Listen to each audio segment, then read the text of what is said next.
Welcome back to another episode of the Ohio College Tech Prep Podcast. My name is Matt Cola, and I am from the Northeast Ohio College Tech Prep region and Kent State University. This month's episode, I am going to be interviewing Lynette Boggs from Wayne County Career Center. How are you doing today, Lynn? I'm doing well, Matt. Thank you for having me today. It's my pleasure. So I brought you on the podcast today to talk to us a little bit about the CTE innovative pathways and a little bit about the specific way you're utilizing those pathways here. So thanks for coming. Yeah, not a problem.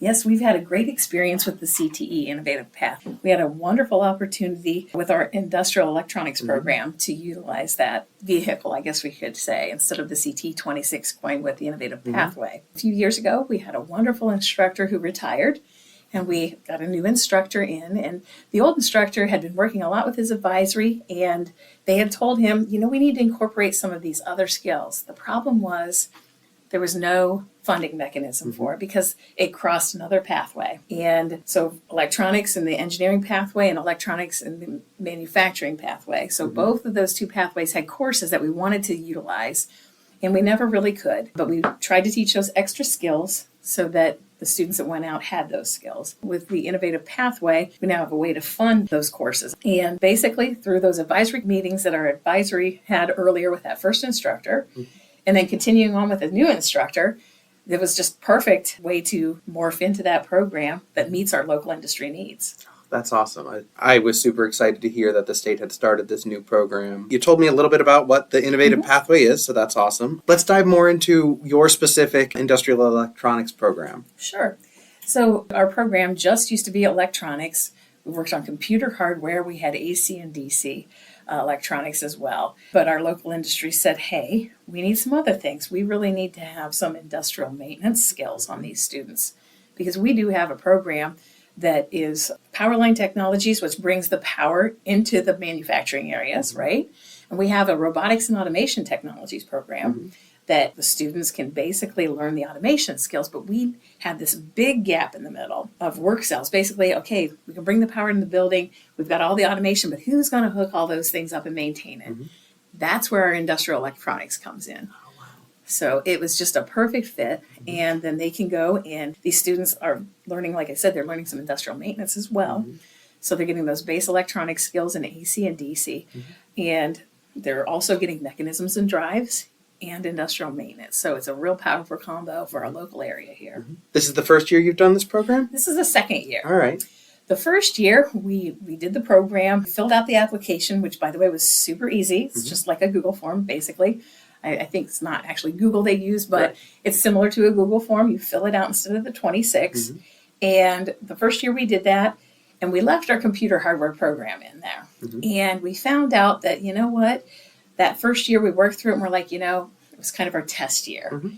And we ended up removing that course, putting in mechanisms and drives instead, which ended up being what was a better fit for our area. Sure. And so that second year, I called up down to ODEW, and I said, can we please revise our application? Because we want to change a course. They're like, great, sure.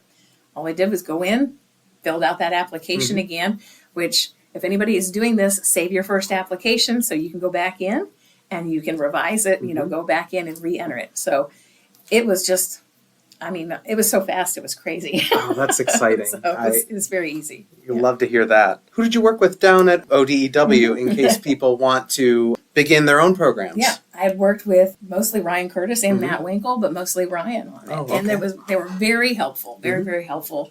They entertained all my questions and my phone calls because, this was something new. We wanted to make sure we were doing everything right and had our bases covered.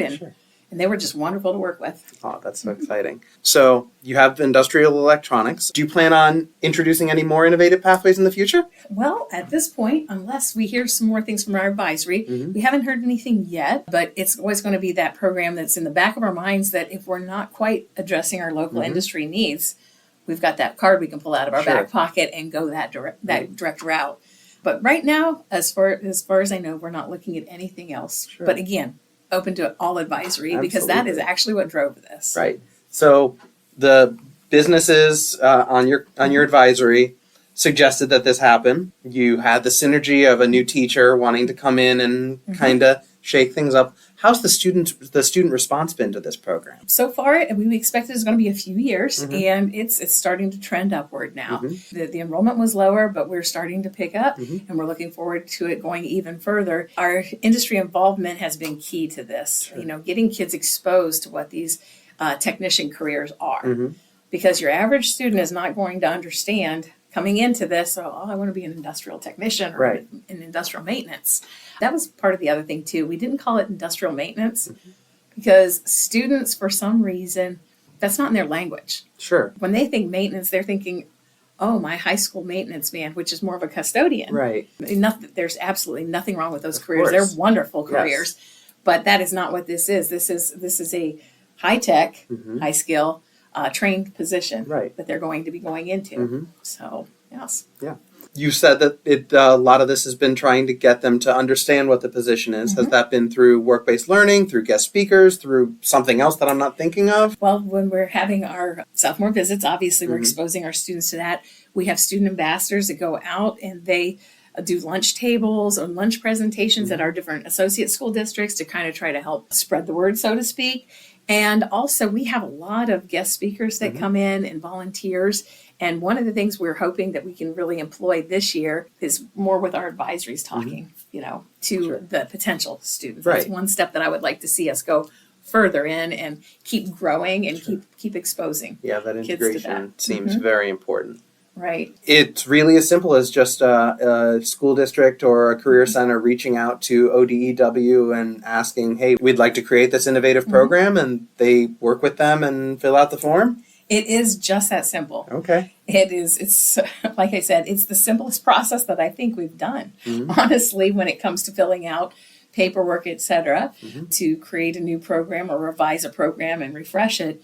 It's been a great option for us. And if anybody ever has any questions, I can speak from our experience here. And I know that Ryan would be very happy. Ryan Curtis down at ODEW, I'm sure he would be very happy to reach out and help you in any way possible. Sure. And I just volunteered him, it looks like. That's okay. You also volunteered yourself. I volunteered myself as well, right. I always say, I won't ask people to do something that I won't do myself. So, you met the bare minimum.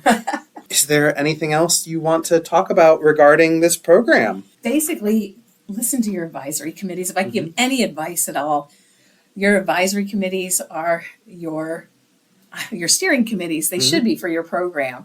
And like I said, when this opened up, this was like, wow, we can fund what they want us to do. That's awesome. So, although we were trying to do those things, you're still trying to meet all your benchmarks with your web exams, et cetera, et cetera, et cetera. Sure. But you only have so much time to teach.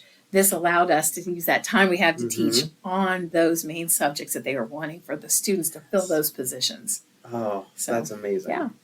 Well, thank you so much for taking some time out of your day to chat with me, to educate me and our listeners about the innovative pathway. It's still, as you know, so new. I think you were one of the first districts that I've heard of that are using this. So it was really exciting to get the chance to talk to you today. Well, thank you. I was going to share with you as well. We were really excited that we did get expansion grant money for this. Oh, congratulations. So coming up very soon here, we have a 3-stage of this grant that we're executing. The first stage is our welding program. The second stage is getting a new space that now better fits the program, a high bay type space, which before we were in a we call it low bay, but a regular kind of classroom. Sure. So now we're going to be getting some high bay space, which we think is going to help also give a realistic expectation of what the career is. And it's going to be able to show the students even more. This is the career field area. This is the atmosphere you'll be working in when you leave here. So we're really excited about that. And then after that, we're starting a cybersecurity program. Oh my gosh. So that's what's on the deck here for Wayne County Schools Career Center. Oh, I love that. I love hearing about all your expansions. I always like getting down here to chat with you. We love having you here anytime you want to come. Thank you. That is it for this month's podcast. Thank you all for listening. And as usual, I ask that you leave us a rating and review on whatever podcast app you're listening to us on. And I look forward to our next episode, which will be on Northeast Ohio workforce trends. And once again, thank you so much, Lynn. Thank you, Matt. And have a wonderful month, all of our listeners.